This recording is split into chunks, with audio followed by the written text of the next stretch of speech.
et spontané, c'est ce qu'on adore. Trop chouette. Bah écoutez, bah déjà merci beaucoup. Du coup, je me permets, du coup, je vous enregistre. Est-ce que vous avez un quelconque souci avec ça? Non, pas du tout. Super, merci beaucoup.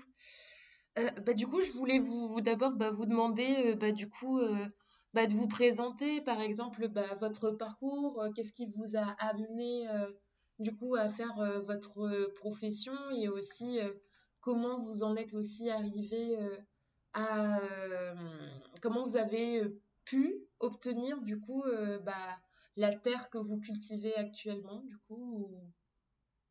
Ok, il y a plein de choses. Oui. Alors, donc, je m'appelle Florence, j'ai 46 ans. Mhm. Et donc, je suis paysanne depuis maintenant 21 ans. D'accord. Mon parcours, enfin voilà, ma formation à la base, donc moi j'ai passé un BTS de chimie en alternance. Et ensuite, je suis retournée à la fac pour faire de la formation. Donc, j'ai fait une formation de formatrice. Ok. Et puis, enfin, voilà. Après, moi, j'ai grandi à la ferme. Mes parents étaient agriculteurs, mes grands-parents l'étaient aussi. Donc j'ai toujours vécu dans ce milieu-là. Et c'est quelque chose que j'ai toujours envie de faire. Après, le contexte faisait que c'était un petit peu compliqué. Mon père est parti et du coup, ma Mm. mère s'est retrouvée seule. Et je suis allée au départ l'aider. Et puis avec mon mari, parce que ça a été un choix qu'on a fait à deux, on a fait le Ok. choix, c'est un choix de vie, hein, vraiment, parce Oui. que on se rendait bien compte que si on se lançait là-dedans, c'était pas pour 1 an ou 2 ans ou 5 ans, Ouais. c'était pour toute une vie. Donc on a fait le choix de, enfin, il m'a laissé, puisque lui il avait un travail à côté, il a toujours un travail à côté d'ailleurs, D'accord. et donc voilà, moi je suis paysanne sur la ferme. Ma mère est partie aujourd'hui à la retraite depuis 3-4 ans. Ok. Et donc, je suis pas seule, parce que c'est pas vrai, mais on va dire, officiellement, voilà. Ça, après, voilà, les terres, bah, écoutez, c'était du fermage essentiellement. Ok. Enfin, c'est même, voilà. J'ai eu 4 hectares de côté de ma mère sur les 20 hectares qu'on exploite. Et quand je vous parlais d'un choix de vie, c'est qu'avec mon mari, depuis 20 ans maintenant, on s'attelle à économiser pour acheter les terres que je cultive parce que c'est un domaine familial Mhm. et qu'on savait très bien que tôt ou tard, la question se poserait. Donc c'est pour ça, voilà, vraiment, on en avait conscience dès le départ. Et donc voilà, on a toujours gardé ça en tête et voilà. Et aujourd'hui, on achète encore, voilà, mes cousins, de mes oncles Ok. qui vendent. Alors voilà, c'est des discussions, des fois difficiles, des fois faciles. Et c'est pas fini, donc ça fait 21 ans et je suis pas encore, nous ne sommes pas encore propriétaires de toutes les terres que nous cultivons. Ok. Et du coup, quand vous parlez de fermage, du coup, ça veut dire que vous... C'est en euh, location. c'est du? Location, une location. Ah, d'accord. Mais du coup, vous cultivez... Enfin, du coup, je suis désolée. En fait, enfin, j'ai quelques petites notions, mais pas très approfondies. Moi, je suis petite fille de paysans et paysannes. Et j'ai grandi aussi en partie à la ferme. Et en fait, on va dire tout le savoir, on va dire technique, je ne l'ai pas. Du coup, ouais, je voulais vous demander, enfin, enfin, du coup, Ben, vous êtes justement, maraîchère bien sûr, donc ou... en fait, il y a un propriétaire qui me. Enfin voilà, j'ai un bail, c'est ce qu'on appelle un bail, donc je suis protégée, hein, j'ai un contrat, enfin, c'est comme une location dans un appartement, hein. J'ai une protection avec le bail qui est signé, mais voilà, les terres ne sont pas à moi et le propriétaire, voilà, ça peut être des fois des sujets de tension avec Oui, ou pas. Et puis après, on va dire, quand il y a un bail à ferme, c'est toujours difficile pour un propriétaire de s'en libérer. Donc on sait très bien qu'à terme, la suite logique, ce sera la vente ou alors la restitution des terres. Il y a pas d'autre solution, puisque mes oncles et mes cousins n'ont aucun intérêt à garder des terres qui ne peuvent pas se servir ou pas vendre. Voilà, donc voilà. oui, oui. C'est une location. formation, si vous voulez. Ça fonctionne beaucoup comme ça dans le monde agricole. Hein. Oui. Il y en a D'accord. voilà. Après, moi, dans ma famille, je sais très bien que la suite logique, c'est la vente. Ok. Et vous cultivez quoi, du coup? Alors, on est en ce qu'on appelle en polyculture élevage. Ok. On a les deux productions principales, c'est volaille vigne, mais aujourd'hui, c'est bien rattrapé par les céréales. Et ensuite, il y a tout ce qui est côté agroforesterie, qui est Ok. en train de prendre une petite place sur le chiffre d'affaires du domaine. D'accord. Trop bien. Et du coup, bah, j'ai entendu le mot paysanne ressortir. Et du coup, je vais vous demander, bah, du coup, qu'est-ce que cela signifie pour vous et comment vous vous reconnaissez dans ce terme? Alors, paysanne, donc enfin, voilà, la racine du mot, c'est pays. Et donc, effectivement, il y a une notion de terroir d'abord, mais aussi de paysage. Et nous, les paysans, enfin voilà, les agriculteurs, on est là, on façonne le paysage. Hmm. En fait, voilà, depuis des millénaires maintenant, Hmm. tout ce qu'on voit autour de nous a été transformé, planté, nivelé par l'homme. Et donc, en fait, le paysan façonne le paysage. Donc, et là, aujourd'hui, en faisant de l'agroforesterie d'autant plus, on va dire, où effectivement, moi, j'ai la chance d'avoir un domaine qui est d'un seul tenant. Et du coup, je peux travailler à l'échelle du paysage, du petit paysage. On est d'accord, 20 hectares, c'est Oui. pas non plus énorme. Ouais, Mais quand on peut même. créer des couleurs de biodiversité, des points de repère pour les oiseaux, etc. Donc il y a la notion de pays et de paysage et de terroir qui fait intégralement partie de mon métier. Et ensuite, il y a la paysannerie aussi. Et la paysannerie, il y a une forme on va pas parler d'autosuffisance, mais d'autonomie, on va dire, à notre travail, qu'on Hmm. retrouve pas forcément dans la notion d'agriculteur ou d'exploitant agricole, où c'est assez mondialisé. Ok. Après, il faut bien se rendre compte qu'on n'est pas là pour être en autarcie. C'est absolument pas les objectifs et le but, parce qu'on a besoin d'échanges. Il y a toujours eu des échanges. Oui. Mais après, il faut les réguler, les contrôler, on va dire, et qui ne bougent pas. Et donc, en fait, dans toute cette notion de paysan, pour moi, il y a ça. Hmm. Trop intéressant. Et justement, comment vous mettez en place cette collaboration avec le vivant, du coup, au quotidien?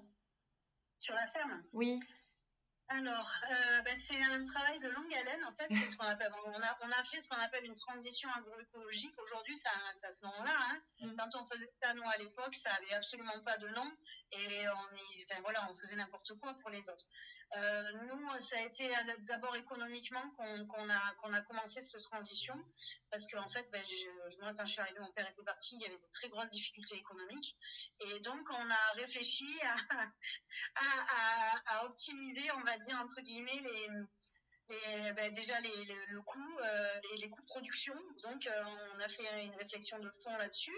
Et puis, on a arraché, on a peu replanté au départ, c'est venu ça après coup, mais en fait, en arrachant les vignes et on a un petit peu redessiné les espaces, on a cherché de nouvelles productions, donc on a refait des céréales. Et petit à petit, on a remodelé et on s'est rendu compte on le faisait, on va dire, un petit peu d'instinct et on s'est rendu. Enfin, aujourd'hui, on appelle ça de l'agroforesterie, voilà, Mhm. et de l'agroécologie. Mais à la base, c'était, ça se faisait un petit peu au feeling, en fait. Et j'avoue, aujourd'hui, j'ai une autre approche puisque j'analyse beaucoup Ouais. plus ce que je fais, mais on va pas dire que c'était dû au hasard parce que c'est quand même un petit peu réfléchi. On n'a pas fait n'importe quoi, mais mais voilà, c'est arrivé petit à petit en tirant des fils, on va dire. Hmm. Voilà, on a essayé des choses, on faisait ça, et puis on réfléchissait. Donc moi, j'ai pas de formation agricole, Oui. ce qui en fait aussi me permettait euh, de pas avoir ce côté technique.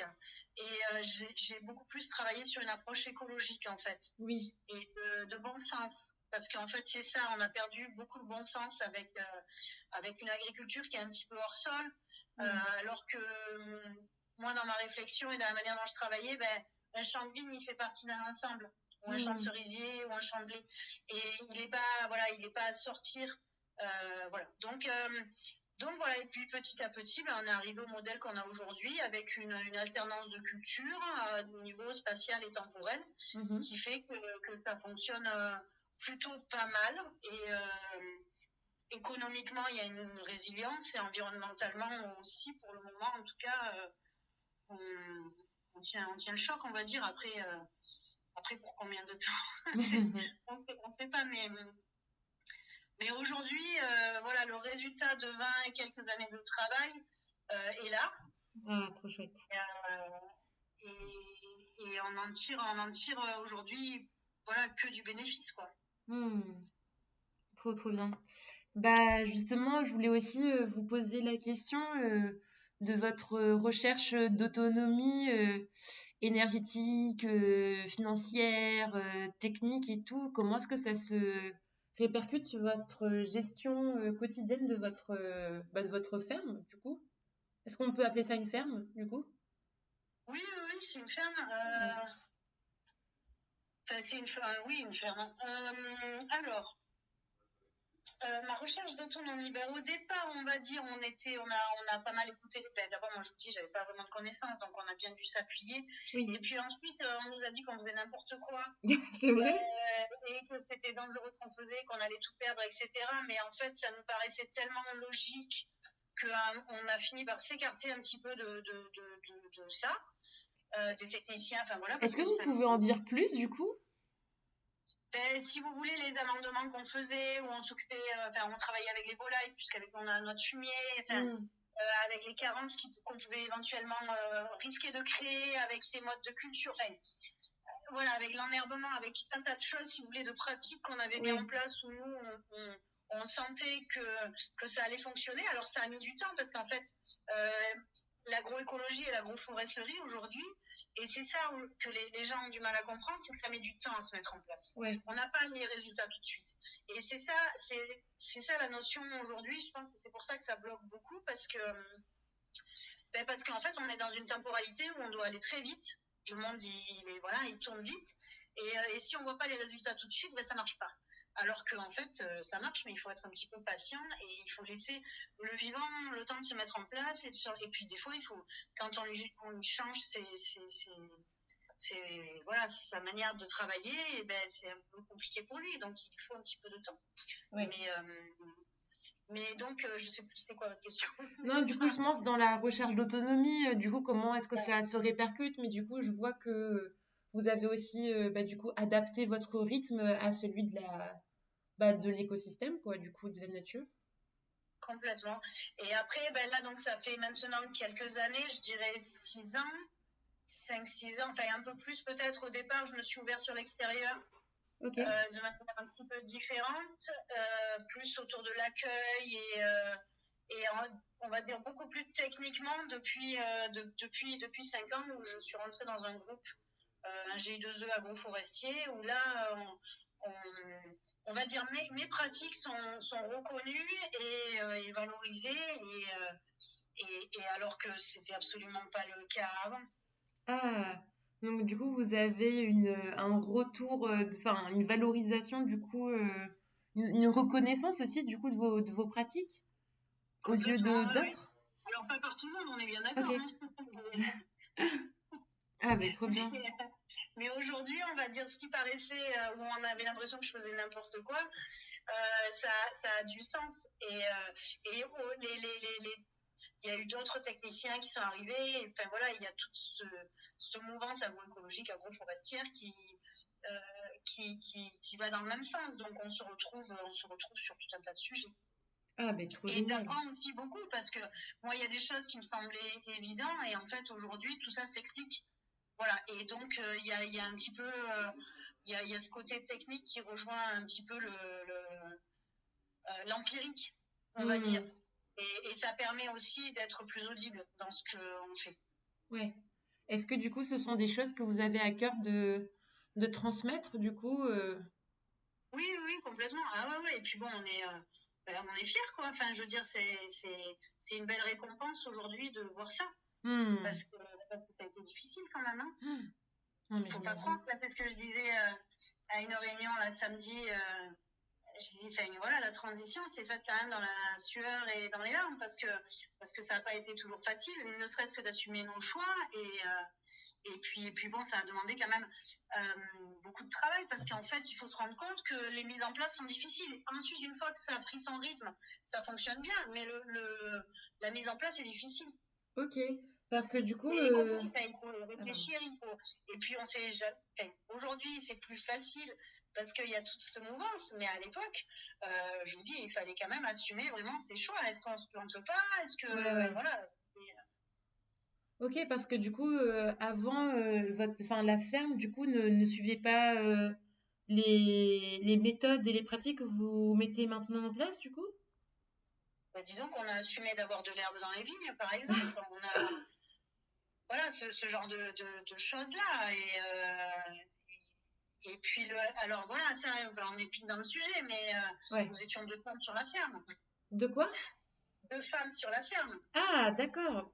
Et du coup, Et, il y a eu un impact, du coup, ça reste, enfin, ça reste, ça reste, on est dans un monde hyper masculin, voilà, masculin. Donc, et ouais. et on avait des pratiques différentes, deux femmes avec des pratiques différentes. Il faut, voilà, c'était, ben, on se mêlait pas trop aux autres. Ah ouais, On ouais, faisait ouais. notre truc dans notre coin, quoi. Voilà, pendant longtemps. Aujourd'hui, je vous dis, les Oh, choses sont différentes, mais ça fait, ça fait pas très longtemps que ça fait 5-6 ans où ça a bien évolué, mais oui. on a toujours reconnu notre travail parce que ça je crois qu'il y a pas de doute sur le fait qu'on a toujours beaucoup travaillé. Hmm. Mais après, nos choix étaient, je pense, largement critiqués. Aujourd'hui, probablement encore, mais aujourd'hui, il y a un résultat qui est visible. Donc, je pense que les choses sont. Et puis, il y a une reconnaissance des institutions, des chercheurs, etc. Donc, les choses sont différentes, on va dire. D'accord. Quand vous parlez que vous étiez deux femmes, vous parlez de vous et de votre mère ou... Oui, c'est ça. Ok.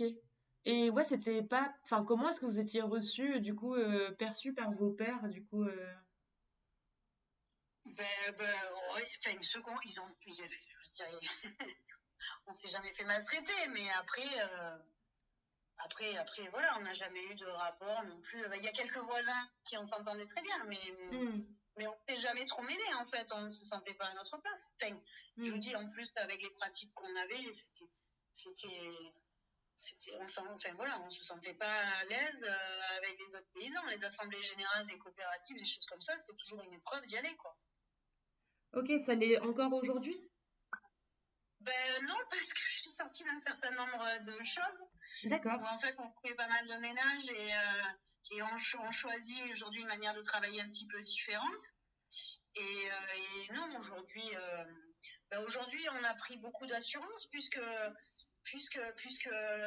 a une forme de reconnaissance. Enfin voilà, le fait que vous vous intéressez à moi et vous n'êtes pas la seule aujourd'hui, donc ça donne quand même voilà de l'assurance et effectivement c'est plus facile pour voilà. Et puis oui, non aujourd'hui c'est différent. Trop génial. Oui, du coup, vous avez de la visibilité aujourd'hui, du coup, par rapport à votre pratique. Oui, oui, oui. Oui, oui, bah, on est convaincu qu'on a fait les bons choix, hein. Ok. C'est assez clair. Après, je ne dis pas qu'on n'a pas fait d'erreur, parce qu'on en a fait forcément, et on en fera encore, parce qu'on est toujours dans une forme d'expérimentation et de test, et en fait, je crois que c'est ça qui rend le métier aussi passionnant. Hmm. Mais, mais on va dire, globalement, je me sens assez confiante euh, dans les prochaines années. Après, effectivement, dans 10 ans, 15 ans, enfin, il y a toujours une forme d'incertitude. On fait des choix et il y a toujours des incertitudes. Mais le modèle, on sait que le modèle est quand même assez solide. Enfin, Ouais. c'était l'objectif du truc. C'était multiplier les productions, multiplier les, on va dire les espaces, enfin voilà, complexifier un système pour qu'il y ait de la résilience, que ce soit d'un point de vue économique et environnemental. Et en fait, en ce sens, voilà, moi, ça fait 10 ans que j'ai pas eu d'année négative. Enfin, sur on va dire, les 15 dernières années, j'ai eu une année négative. Ok. Trop chouette. Voilà. Bah, je suis trop contente pour vous. Donc après c'est pas des grosses années, on est bien d'accord. Oui, Je suis pas, oui, c'est pas beaucoup d'argent, oui. mais voilà, on va dire les objectifs de vivre et de perdurer tiennent. Ok. Bah, justement, bah, ça me permet de faire une chouette transition, du coup, justement sur la reconnaissance financière. Du coup, je voulais vous demander comment vous gérez en fait bah, la question de la rémunération et aussi est-ce que vous évaluez qu'il y a une part de tâches qui reste bah, du coup invisibilisée ou en tout cas est-ce que vous faites du travail que vous estimez entre guillemets non rémunéré du coup au courant de vos, enfin sur vos journées du coup. Alors après, c'est un tout, Ouais. effectivement. Si on a fait, c'est ça la difficulté de la polyculture. C'est-à-dire que quand on fait de la vigne, ben voilà, il n'y a qu'un poste, il y a qu'un poste. Hmm. Quand on fait différentes cultures, ben déjà, ça devient un peu plus complexe.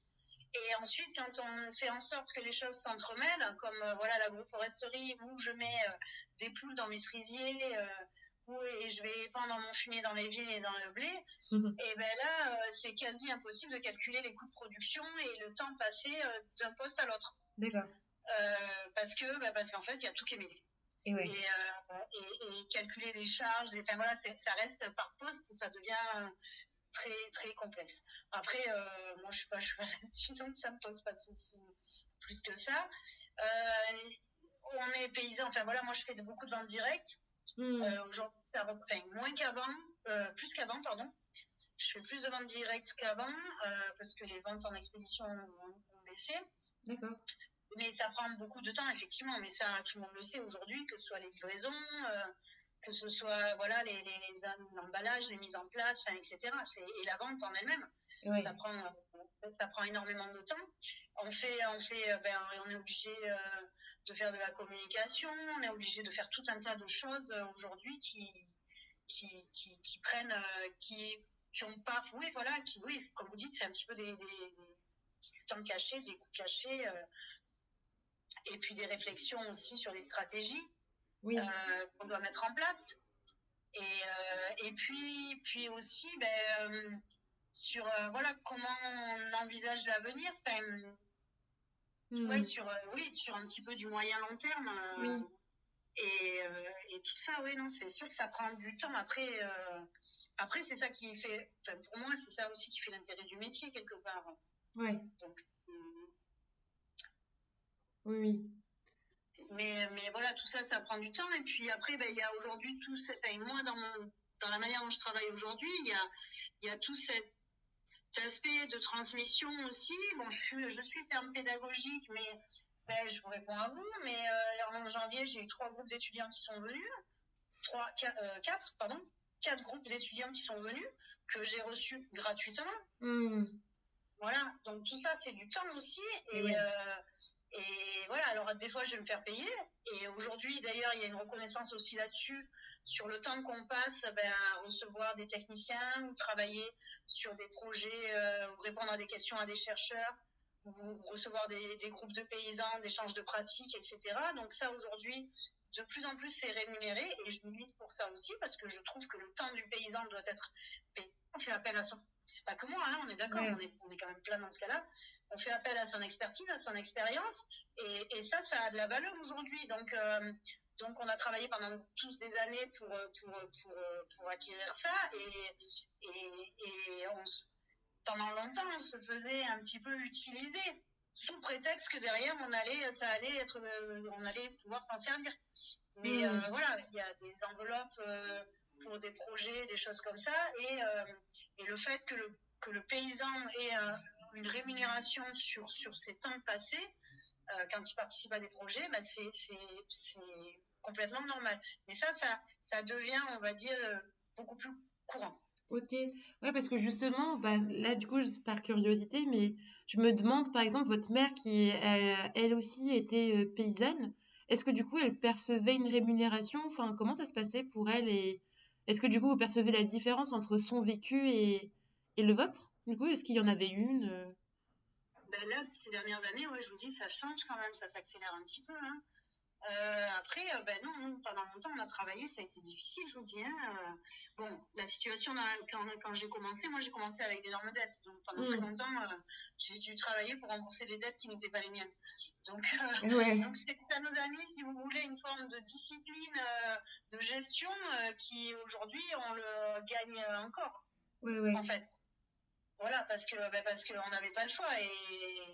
Et voilà, donc ça aussi, même quand les choses se passaient bien, il fallait rembourser les dettes d'avant. Hmm. Donc voilà, après ma mère, ben écoutez, oui, elle arrive à la retraite, elle a une retraite complète, on a toujours payé nos charges. D'accord. Et aujourd'hui, elle gagne mieux sa vie que ce qu'elle a jamais gagné. Mais bon, voilà. Et ouais. C'est qu'avant, ça se passait comment pour elle? Du coup, elle était femme d'exploitant. Enfin, comment ça se passe? Ah Du non, non, coup, non, non, elle non? a été exploitante agricole depuis les années 90. D'accord. Elle a eu sa carrière complète d'agricultrice. D'accord. Ok, ok. Parce que je sais qu'il y a beaucoup de. Enfin, du coup, j'ai essayé de regarder des études. Et j'avais vu que du coup, il y avait beaucoup de cas où, par exemple, les agricultrices étaient souvent, bah, du coup, en couple ou en tout cas en mariage, du coup, et qu'au final, elles étaient beaucoup associées au travail de leur mari Oui, et mais c'est que, du coup, encore des fois, hein. pardon? C'est encore le cas des fois, hein. Ouais. Est-ce que c'est des Moi, choses que je vous pense moins, voyez? mais effectivement, oui, non, non, ben, dans les années 90, ils ont fait le choix. Alors, je pense que c'était par rapport à une dotation de JA, hein, donc c'était par rapport à des subventions, Ok. où ils ont fait le choix, effectivement, de la mettre agricultrice. Et ça a été un super choix. Et oui, trop Et bien. du coup, voilà, elle a pu avoir sa carrière complète. Avant ça, elle était effectivement conjointe collaboratrice, ou je sais pas comment on dit, mais Oui, donc oui. elle a passé une partie. Mais au final, voilà, tout cumulé, elle a réussi à avoir sa retraite complète. Ah, bon, ça doit être super. Enfin, c'est une super nouvelle, quoi, de savoir que c'est possible parce que j'ai euh, j'ai eu un entretien avec Héloïse Gastin-Dessert, Oui, oui, oui. voilà, et qui me disait que elle, par exemple, bah, elle pouvait pas cotiser pour la retraite, enfin, qu'elle était dans un régime particulier et que du coup, enfin, je veux pas, enfin, c'était un peu technique et je veux pas déformer son propos, mais qu'en tout cas, là, typiquement, bah, en fait, elle ne pouvait pas cotiser à la retraite, quoi. Et du coup, je me demande, enfin, du coup, à quel point, au final, les accès, au final, à une juste rémunération, à des droits, en fait, sociaux sont complexes, quoi, du coup, dans le milieu agricole et encore plus quand on est une femme, parce que du coup, bah, forcément, c'est pas du tout les mêmes, bah, du coup, besoins médicaux, les besoins énergétiques, enfin, voilà, quoi. Non, non, c'est sûr que c'est. Après, voilà, comme je vous dis, nous, on a fait le choix avec ma mère de toujours cotiser parce que Ok, ben, on avait. Quand je suis arrivée, elle avait à quelque chose près de mon âge, on va dire, hein. ok. Et ben, forcément, on voit la retraite pointer son nez. Donc, nous, on était en difficulté, mais malgré tout, on n'a jamais lâché ça. On aurait pu, hein, parce que des fois ça a été difficile et du coup on s'est dit, ben, on économise là-dessus. Toi, on te sort pendant un an ou deux et puis tu reviens après parce que c'est des choses qui se font dans les années difficiles chez les paysans. D'accord. Et, euh, et en fait, on n'a jamais transigé là-dessus, mais aujourd'hui on en est content. Mais ça demande un sacrifice effectivement. Après, gagner sa vie chez les paysans, et ça reste pas facile. Louise, elle a fait le choix de partir sur du maraîchage. Hmm. Femme seule en maraîchage, c'est compliqué, quoi. Vraiment, et puis c'est usant. Euh, Après, c'est un beau métier, hein, on est d'accord. Ah oui. Mais ouais, voilà, il y a des choses qui sont plus faciles que d'autres. Après, là, j'espère, enfin voilà, elle est partie sur pas mal de transfo et des choses qui j'espère, fonctionnent bien, quoi. Mais, euh, mais effectivement, payer ses charges pour s'assurer une retraite, eh ben voilà, des fois, quand la trésorerie n'est pas là, Hmm. voilà.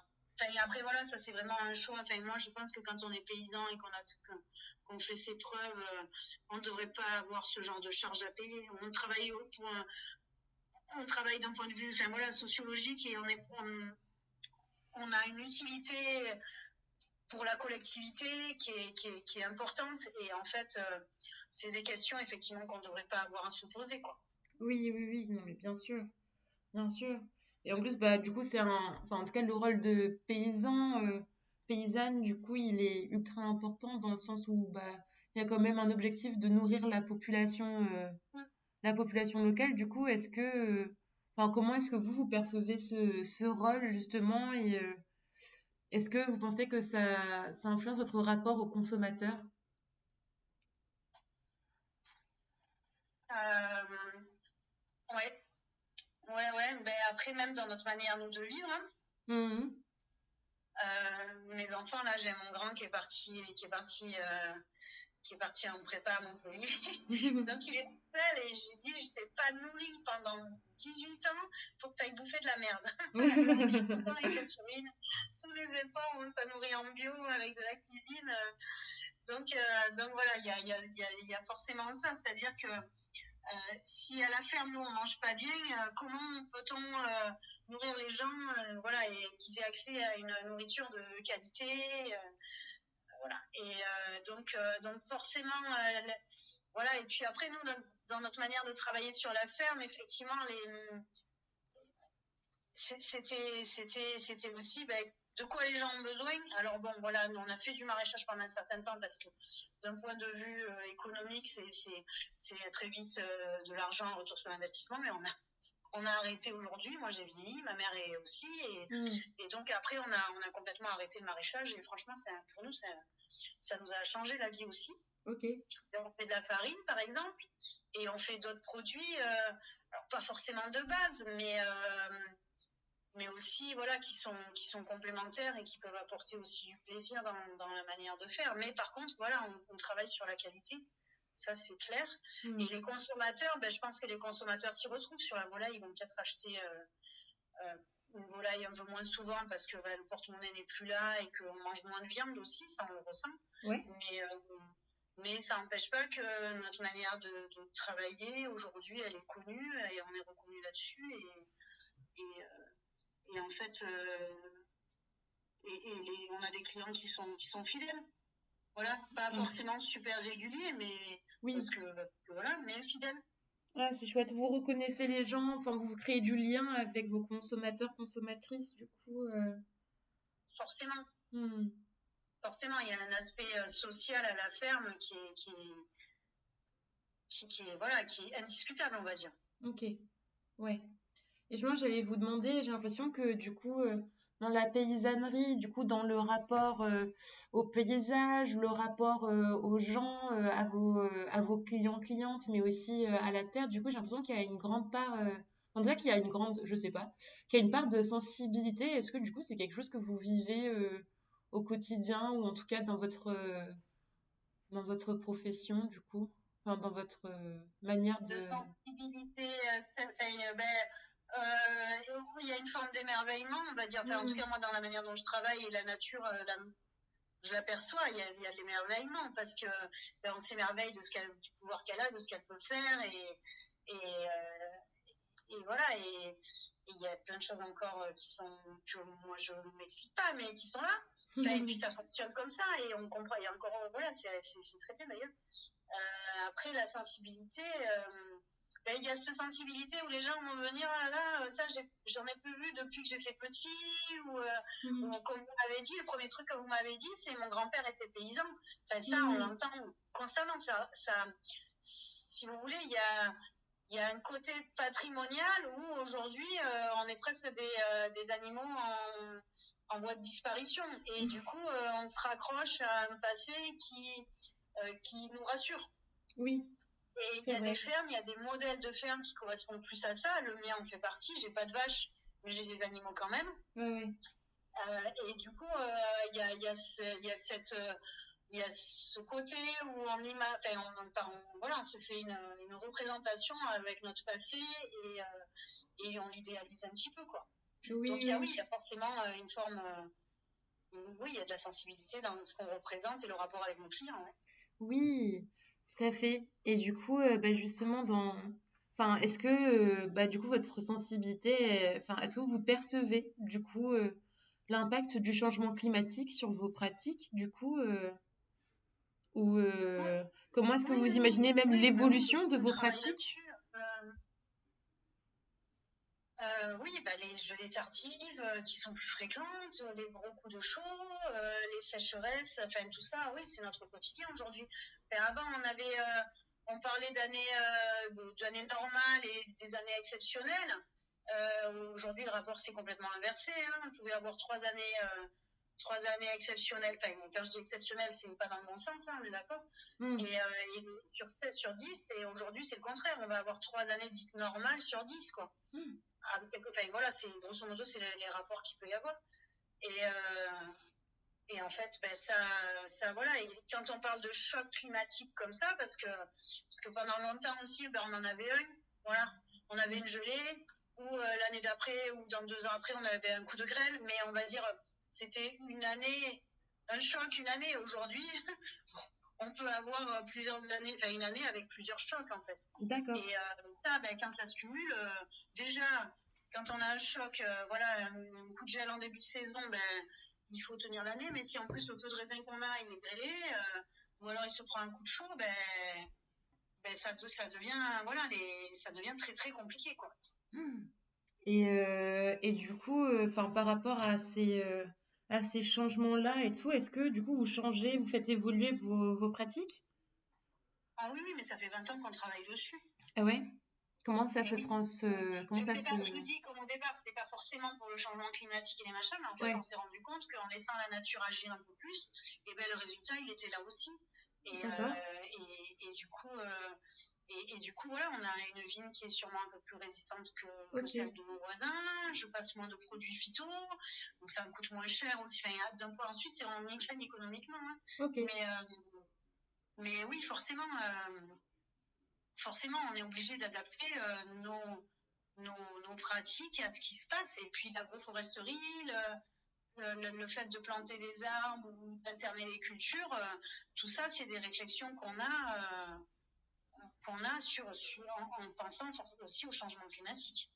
Ok, et du coup, toutes ces pratiques agroécologiques, elles vous permettent du coup d'obtenir une certaine résilience du coup par rapport à tous ces changements. Enfin, en tout cas, si je me permets de reformuler, hein, Ouais, ouais. c'est ça. Ah, mais trop bien. C'est ça. Et en fait, plus le système est complexe, plus il est solide et plus il est résilient. Et en fait, c'est ça le truc. Et donc, c'est un petit peu dans cet esprit-là. Après, il ne faut pas hyper complexifier parce qu'il faut pouvoir encore travailler. On est paysan et on a quand même, voilà, j'ai des outils mécaniques que je ne passerai pas. Hmm. Mais en fait, il faut trouver, c'est toujours une question d'équilibre. De toute manière, quand on travaille, et surtout avec la nature, c'est toujours une question d'équilibre. D'accord. Donc, il faut arriver à trouver le bon équilibre entre notre charge de travail, les coûts de production, les bénéfices environnementaux, etc., etc., etc., etc. Ok. J'imagine qu'il y a aussi une grande part d'observation de votre, enfin, de la terre, du coup, de la vie qui se passe du coup sur dans votre ferme, quoi, du coup. Complètement. Ouais. Ouais. Ah ouais, ouais. Il Du faut coup, comprendre justement, en fait, hein, ouais. et il Et faut observer pour comprendre. Puis hmm, voir des changements. trop génial. Du coup, justement, je voulais vous demander, est-ce que par rapport à ces contextes justement de crise et agricole et un peu politique, bah, du coup, il y a eu pas mal de rebondissements. En plus, bah, là, par exemple, là, typiquement, on est le quoi? On est le 13 février 2026. Il y a la deuxième édition de la loi Duplon qui va être revotée à l'Assemblée nationale. Est-ce que vous avez un message à faire passer du coup et ouais, à transmettre? Alors, moi, je comprends la colère du monde agricole parce qu'en en fait, il y a pas de, enfin voilà, on est en colère parce qu'on n'est pas soutenu, on n'est pas orienté. Enfin, ils ont su faire ça dans les années 70. Alors, c'était pas forcément les bons choix, on est d'accord. Mais en attendant, il y avait une vision politique qui nous a portés. Et là, aujourd'hui, eh ben, on est un coup montré du doigt, un coup valorisé. Enfin, c'est à devenir schizophrène, on va dire. Enfin, quand je dis nous, je m'intègre aussi avec les agriculteurs qui ont des pratiques différentes des miennes, parce qu'en fait, moi, je pense qu'on est, on est quand même tous liés, on est tous dans le même bateau. Et en fait, les paysans qui ont des pratiques différentes, on va dire, à la base, c'est pas un choix, c'est fait, et puis c'est pareil, on leur a conseillé, et puis ça s'est fait comme ça, et puis des fois après, c'était un petit peu difficile de changer, Hmm. mais on est tous dans le même bateau. Je veux dire, si eux se cassent la gueule, nous, on tiendra pas forcément longtemps non plus derrière, parce que si moi j'ai tous mes voisins qui ferment boutique, eh ben, je vais avoir que des friches autour de moi. Enfin, je veux dire, c'est pas viable sur des territoires. Donc en fait, voilà, on n'a pas de vision politique. C'est un petit peu celui qui parle le plus fort ou qui met le plus d'argent sur la table, parce qu'en fait, le truc, il est là. Hein, derrière, on en revient toujours à la même chose, hein, au groupe semencier, etc. etc. Ou voilà, des phytos, ou alors des agro-industriels qui font ça au détriment du vivant du vivant dans sa globalité, aussi bien des hommes que de la nature, quoi. Ouais. Voilà, c'est ça qui est assez révoltant, c'est qu'au final, on oublie voilà, l'argent. Il n'y a rien de nouveau là-dedans non plus, quoi. Ah non, mais Et, enfin, moi en tout cas, j'essaie de faire en sorte de visibiliser la parole des femmes agricultrices parce que vous êtes extrêmement nombreuses et extrêmement importantes dans la transmission des savoirs, dans justement, bah, les femmes sont plus enclines, par exemple, à faire des pratiques agroécologiques. C'est quelque chose, je pense, qui est peut-être, enfin, je veux pas commencer à parler ce sur quoi je ne suis pas certaine, mais j'imagine qu'il y a un rapport à la terre qui doit être sûrement différent par rapport à une sensibilité peut-être plus exacerbée par rapport au rapport d'éducation, par exemple. Voilà. Et du coup, je trouve ça super important en fait de visibiliser votre parole, quoi. ouais. Est-ce que Par vous rapport avez à à ça, dire? je pense qu'il y a le fait que les hommes sont plus dans le contrôle. Ok. Et en fait, nous, il y a une forme de lâcher prise et de confiance qu'on Hmm. va donner à notre environnement. Ok. Que les hommes, et en fait, les hommes ont l'impression que si la nature travaille, eux ne font rien et ils perdent leur rôle. Enfin, moi, Hmm. c'est comme ça que j'imagine un petit peu le. Et Ouais. pourquoi pour eux c'est difficile de, de faire ce lâcher prise? Hmm. Parce qu'en fait, eh ben, il faut qu'ils disent qu'ils aient fait ci ou enfin voilà, qu'ils soient intervenus et ne pas intervenir. Alors, on intervient différemment, on est bien d'accord. Ah oui. Nous, on va être dans une forme d'accompagnement, mais, mais et du coup, voilà, on n'est pas, l'intervention est différente en fait. Hmm. Je pense qu'il y a une question voilà de contrôle vs le lâcher prise. Hmm. Et là, D'accord. Trop intéressant. C'est à creuser. Et justement, moi, je voulais vous demander par rapport justement, enfin, quand je vous avais posé la question de si vous aviez un message à transmettre, il me semble que vous aviez parlé de certaines pratiques, de nouvelles pratiques, et je voulais vous demander si vous aviez un point de vue à partager sur les énergies renouvelables intégrées à l'agriculture, comme par exemple la méthanisation. eh ben, c'est comme tout, c'est-à-dire que en soi, pourquoi pas? Le problème, c'est que souvent après, c'est dévoyé. Hmm. Et après, on se retrouve à produire pour alimenter ces énergies. Quand j'étais allée voir, il y a 2 ou 3 ans, j'étais allée voir une classe de lycéens et j'avais fait tout un travail sur ben voilà, est-ce qu'on est producteur d'aliments, enfin de nourriture, ou alors est-ce qu'on est producteur d'énergie? Parce Hmm. qu'en fait, eh ben, régulièrement, voilà, on peut très bien faire des biocarburants, on peut poser des panneaux solaires sur nos fermes, on peut faire de la méthanisation, et à un moment donné, ben, qu'est-ce qu'on veut de nous, quoi? Hmm. Est-ce qu'on est producteur d'énergie ou de nourriture? Et ça, ben voilà, on va dire sur le foncier, la question elle est réelle et qu'est-ce qui rapporte le plus au final pour le paysan? C'est de mettre des panneaux photovoltaïques et les premières années il va cultiver dessous et puis après ben, il se rendra compte que ça sert à rien de se fatiguer, qu'il gagnera autant Et ouais. voire plus en rien faisant et on va se retrouver avec des champs de panneaux avec rien dessous quoi. Ouais, ouais. Ça, c'est un risque Qui est réel. qui est certain, quoi. Et la méthanisation et les biocarburants, c'est exactement la même chose. Ouais, du Au coup, départ, on est sur quelque chose de louable, mais, mais après, bah, c'est dérégulé, c'est utilisé à mauvais escient et on arrive sur des choses qui sont complètement perverses. ok. C'est des choses que vous avez pu observer du coup autour de vous? Non, non, non. Non, mais il n'y a qu'à voir comment le monde fonctionne. Je n'ai pas de responsabilité carrément avec ça. D'accord, je comprends. Et mais typiquement, par exemple, parce que du coup, je sais que dans mon équipe, il y a des personnes qui travaillent sur la méthanisation, enfin, sur l'acceptation, pas l'acceptation, bah si, je crois que c'est l'implication territoriale justement et de la méthanisation. Et du coup, bah voilà, genre, est-ce que vous, je sais qu'en PACA, c'est peut-être un petit peu compliqué d'intégrer la méthanisation, justement. Est-ce que, enfin, vous, c'est quelque chose avec lequel vous avez été en contact, du coup? Non, non, non, pas du tout. Ok, ouais. Non, non, pas du tout. Après, j'ai un collègue qui est brasseur, par exemple. Ouais, Et donc, il a énormément de déchets de drèche. ouais. Pour lui, c'est du déchet. Moi, ça peut être de la matière première et pour donner à manger à mes volailles, pour nourrir mon sol. Et d'ailleurs, voilà. Donc, c'est comme ça qu'on l'utilise au final. Mais pendant un Hmm. temps, il en avait tellement où moi, je ne pouvais plus absorber ce qu'il faisait puisqu'on il a grossi. J'étais avec lui au début et du coup à un moment donné il m'en donnait à la fin je lui dis mais je peux plus absorber ce que tu me donnes puisque là ensuite on arrive encore voilà sur un effet contraire à ce qu'on veut donc Ouais, ouais. et finalement on a trouvé un autre collègue donc il a été question qu'il parte sur la méthanisation parce que je crois qu'il y avait un méthaniseur sur le sort ou ponté par là-bas enfin il y avait un truc Ouais. je sais pas si ou pas d'ailleurs mais bon bref. Et en fait, finalement, on a trouvé un collègue qui, lui, travaille sur le compost Hmm. et qui prend tout et qui composte. Et donc là, on arrive sur une matière première qui retourne à la terre Ouais. pour ramasser. Et moi, je trouve que c'est tellement plus logique. Ok. Voilà. Sur ce Ouais, côté-là, ouais. après, Trop il y a des bien. choses qui peuvent être. Après, il n'y a pas qu'une solution, il y a plein de solutions Et oui. aussi. Et en fait, il faut que les choses soient complémentaires.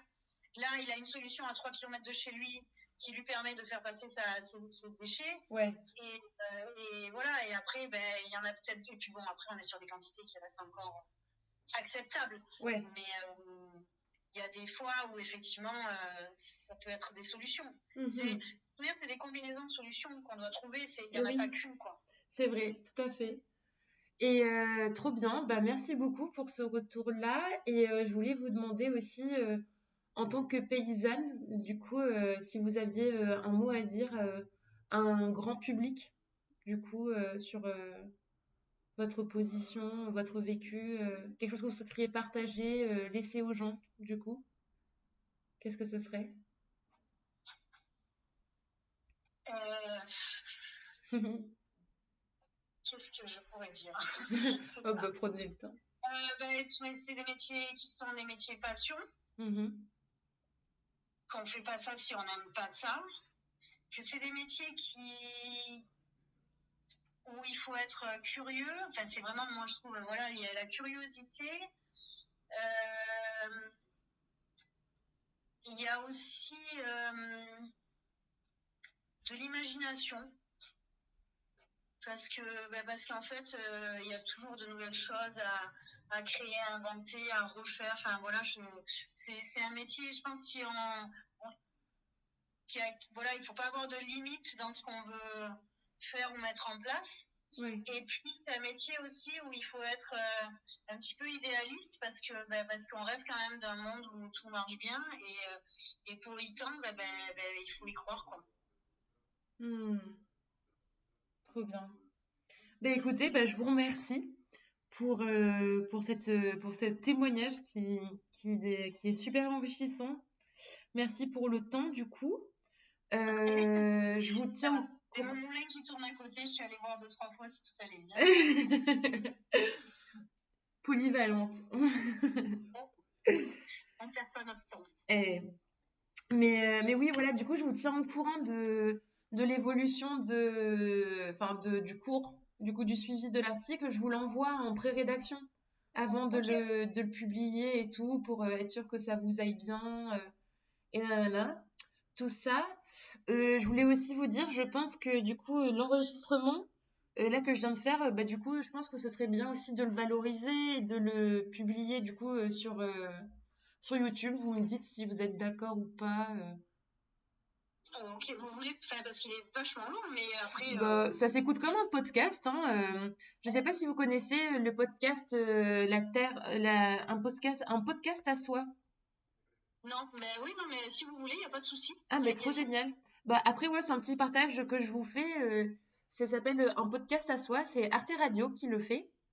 Ok, Et en fait, bah, justement, il y a des paroles de paysannes je crois qu'il y a 2 épisodes. C'est pas, je crois, je suis sûre parce que je l'ai écouté il y a pas longtemps. Et c'est passionnant. Enfin, j'adore. Et du coup, je trouve que ça ressemble un petit peu à ce qu'on vient de faire là. Et pour moi, c'est important de visibiliser vos vécus. Donc voilà.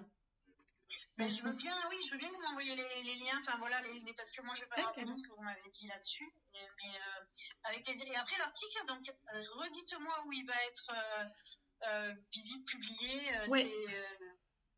Bah, du coup, il va être visible, publié sur le site de l'IRA2E, du coup. d'accord? Et après, bah, du coup, il va y avoir. Bah, du coup, là, je réfléchis avec une autre journaliste, du coup, pour comment, en fait, valoriser l'article au mieux, du coup. Et en fait, je pense qu'il y aura trois autres relais presse. Il faut que je vois avec d'autres journalistes. Mais voilà, quoi. Du coup, ce serait pour faire une thématique agricole sur la journée du 8 mars, quoi. Ok, super. Ben, merci beaucoup en tout cas de m'avoir fait voilà, confiance là-dessus et j'ai passé un bon moment et Ah ben, ça mène pour nous aussi, enfin, voilà, comme je vous disais, je participe à on reçoit des étudiants et tout ça, mais en fait, ça nous fait aussi toujours réfléchir sur nous. Donc hmm, voilà, c'est comme quand on reçoit des stagiaires, ça va dans les deux sens en fait. oui. Et voilà, il y a des questions que vous m'avez posées qui vont forcément me faire cogiter sur voilà. Donc c'est aussi intéressant pour nous et pour nous faire évoluer sur notre vision des choses Euh, et tout ça. Trop bien. Bah, j'adore le fait que C'est un ce soit plaisir un d'entendre ça. échange de bons procédés dans ce cas-là. Trop bien. Bah, merci beaucoup. Je vous embête pas plus. Je vous souhaite une très bonne journée et je vous envoie les liens des podcasts sur le téléphone. Comme ça, ce sera peut-être plus simple pour les écouter. Super, merci beaucoup. Hmm. Eh bien, merci à vous. Bonne fin de Au journée. Bonne revoir. journée, pardon. Au revoir.